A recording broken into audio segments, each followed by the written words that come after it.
हम एक उदाहरण देंगे, आप जहां बगल में के रहने वाले हो, माननीय योगी जी के गोरखपुर का, गोरखपुर विश्वविद्यालय में 117 प्रोफेसर के पदों की नियुक्ति की भर्ती निकली थी। 117 में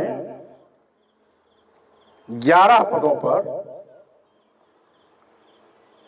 बाबा जी और बाबू साहब के बच्चों की भर्ती हो गई, जो आरएसएस के लोग थे।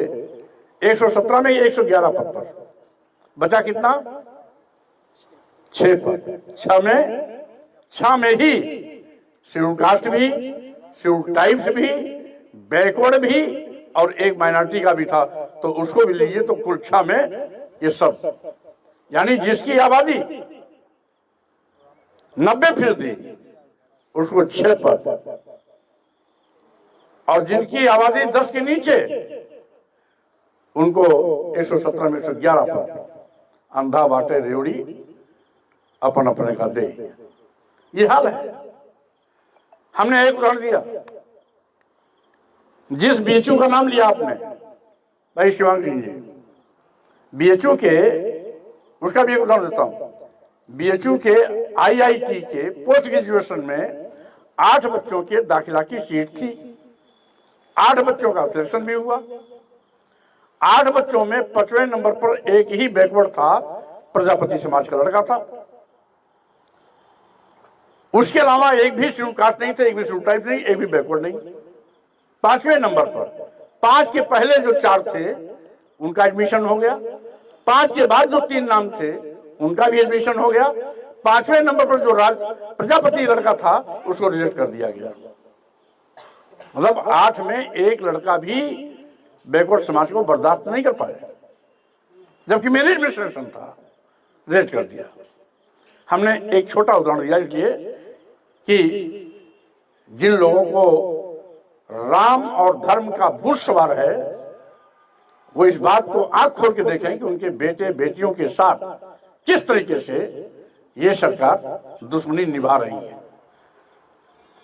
यही नहीं, आप कहते हैं आरक्षण खत्म हो रहा है,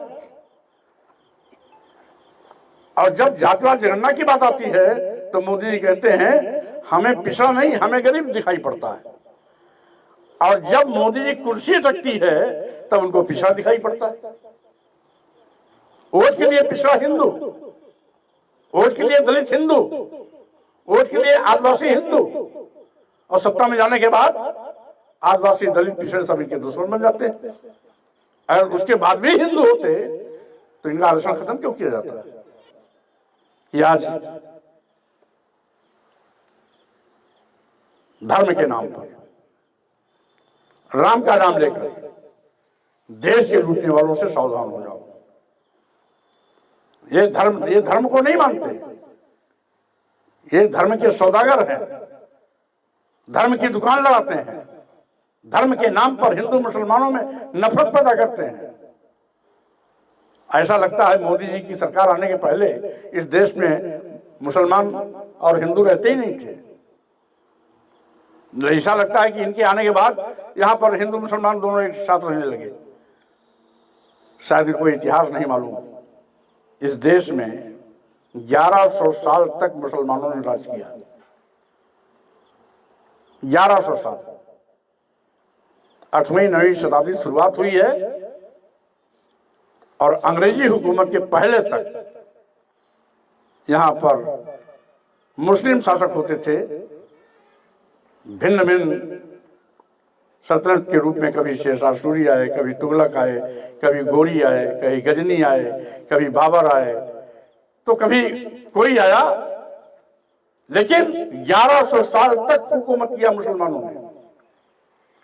जब 1100 साल तक मुसलमानों ने शासन किया उस समय तो हिंदू खतरे में नहीं था, हिंदू पर कोई आंच नहीं आई। आज जब हिंदू के ठेकेदार सत्ता में है तो हिंदू पर खतरा कैसे हो सकता है? यह केवल हिंदू मुसलमानों में नफरत का बीज बोकर अपनी वोट की राजनीति कर रहे हैं, इससे भी आपको सावधान रहना चाहिए। और जब 1100 साल तक हुकूमत करने वाला मुसलमान शासक के दौर में हम सुरक्षित थे, तो आज कैसे हम पर खतरा है? आज धार्मिक उन्माद पैदा किया जा रहा है, धर्म की डुरिया पीटी जा रही है, राम का नाम लेकर देश बेचा जा रहा है, राम का नाम लेकर के इलेक्ट्रॉनिक बॉन्ड के माध्यम से 6000 करोड़ रुपए की डकैती डाली जा रही है। राम के नाम पर 13,000 करोड़ का भ्रष्टाचार करके उसको दबाने के लिए नीरव मोदी को देश से भगोड़ा करार किया जा रहा है। ये सब खेल हो रहा है।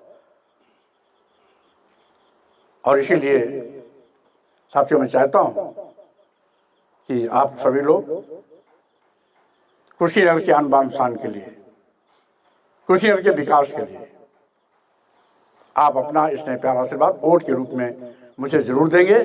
चुनाव चिन्ह परसों 17 तारीख को आ जाएगा और जैसे ही 17 चुनाव चिन्ह आता है, मैं विशेष टीम लगा करके उस चुनाव चिन्ह को आप तक पहुंचाने का प्रयास करूंगा। आप भी उसमें हिस्सेदार बनेंगे। जहां मैं नहीं पहुंच पा रहा हूं, वहां आप लोग मेरी उस कमान को संभाल लेंगे और हमें खुशी होगी कि यहाँ का हर नौजवान स्वामी प्रसाद मौर्य बनकर के जब क्षेत्र में निकल जाएगा तो विरोधियों की हवा निकल जाएगी। और जो हमारा मकसद है कि केंद्र से बीजेपी का सूबा साफ होना चाहिए, उसकी शुरुआत कुशीनगर से हो जाएगी। इन्हीं शब्दों के साथ में मैं भाई शिवांग सिंह जी को बहुत धन्यवाद देता हूँ।